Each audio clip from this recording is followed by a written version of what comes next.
Okey, so langkah yang pertama klik pada Play Store. Okey, lepas tu kita type Decision Roulette.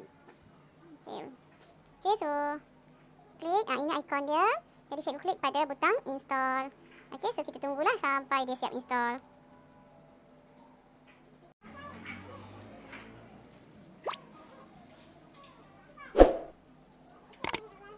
Okey, so bila kita dah siap install, klik open.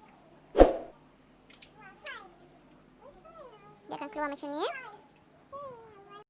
Okey, so kat sini kalau cikgu nak yang percuma, kita ambil yang ada advertisement lah. Okey, yang ada iklan. Kalau cikgu nak yang tak ada iklan, boleh pilih yang berbayar. Okey, so cuma saya tak sure RM8.99 tu untuk sebulan ke, setahun ke, sampai bila-bila ke, saya tak sure. Okey, so saya ambil yang free je.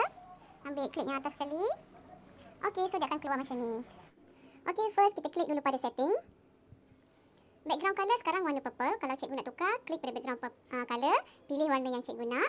Okey, so saya abaikan saja. Start screen, special effects, tak ada masalah. Animation speed, cikgu nak dia laju ke, perlahan ke, terpulang.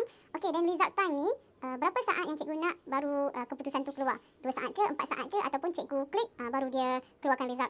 Okey, so contohnya saya tukar kepada 2 saat. Okey, saya nak dalam masa 2 saat je dia dah keluar dah keputusan. Okey. Okey, dah settle, klik pada anak panah back. Okey, klik pada butang play ni. So dia akan keluar macam ni. Predefine roulette, custom roulette dan juga import. Predefine roulette ni, saya klik di sini dia dah bagi beberapa template yang dah siap. Okey, contohnya kat sini kita ada yes atau no, kita ada hari, kita ada bulan. Okey, so cikgu boleh gunalah kalau cikgu nak guna yang dah siap. Okey, so hari ni kita tak nak guna yang dah siap, kita nak buat sendiri. So back balik, klik sekali lagi, klik pada custom roulette. Okey, masukkan tajuk. Contohnya saya buat kuis. Jadi saya nak bagi hadiah pada murid saya. So apa hadiah yang saya nak bagi? Tajuknya hadiah. Okey. Apa hadiah yang saya nak bagi? Saya boleh masukkan sebanyak 50. Tapi kita tak masuk semua lah kan. Contohnya, okey, untuk masukkan hadiah yang pertama, klik touch to edit. Okey, contohnya saya klik, saya tulis pensel. Okey, tulis pensel, klik okey. Dekat kalau cikgu nak masukkan gambar pensel, cikgu klik je dekat pick image. Cikgu boleh, kalau boleh cikgu download siap-siap lah gambar pensel ke apa kan. Okey, so hari ni saya tak nak masukkan image. Saya cuma nak tulis saja pensel. Okey, warna background tu kalau cikgu tak nak purple, nak warna lain boleh tukar. Tapi kalau bagi saya tak payah tukar lah sebab nanti untuk hadiah lain dia automatik bagi warna yang lain.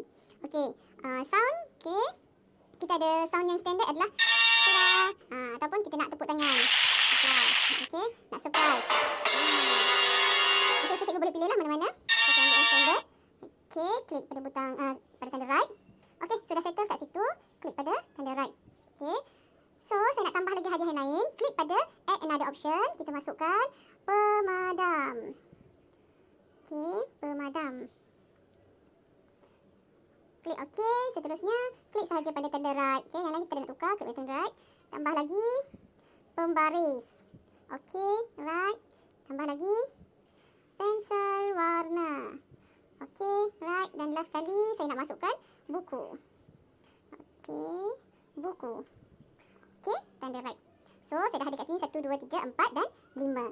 Okey, kalau cikgu nak tambah lagi boleh, tak ada masalah. Boleh masukkan sampai 50. So, saya stop sampai sini dulu. Dah settle, cikgu klik pada tanda right. Okey, so dia akan keluar macam ni lah.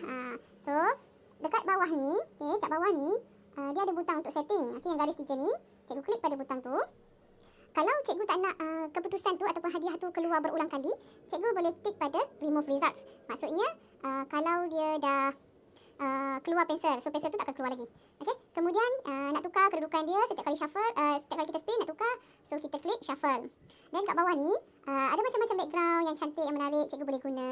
Okey, so contohnya hari ni kita ambil mana? Kita ambil space. Okey, so seolah-olah berada di angkasa lepas. Okey, terpulang pada cikgu lah pilih nak yang mana. Okey, so kalau dah settle, klik je pada tanda right. Okey, dah selesai. So, cikgu klik je pada tanda back. Okey, klik je pada tanda back lagi sekali. Sekarang ni dia dah ada kat bahagian depan. Okey, so lain kali kalau cikgu keluar, lepas tu cikgu masuk balik, yang ini memang akan ada kat sini lah. Selagi cikgu tak delete, dia akan ada kat situ. So, bila cikgu masuk kelas, cikgu boleh guna. Okey, kita try ya. Klik kat sini. Okey, lepas tu klik pada spin. Okey, terpulang lah nak suruh murid yang spin ke, cikgu yang spin ke, klik je kat tengah. Okey, dia punya sound tu dia terpulang pada yang background belakang tadi. Lain tempat, lain dia punya sound dia. keluarlah pembaris. Okey, so Amir dapat pembaris. Okey, so sekarang cikgu tengok pembaris tu dah tak ada dah dekat pilihan jawapan. Okey, itu saja. Kalau cikgu nak masukkan nama murid untuk jawab soalan pun boleh. Masukkan nama-nama murid, semua nama murid kelas cikgu. Okey, so siapa yang terpilih dia yang akan jawab soalan.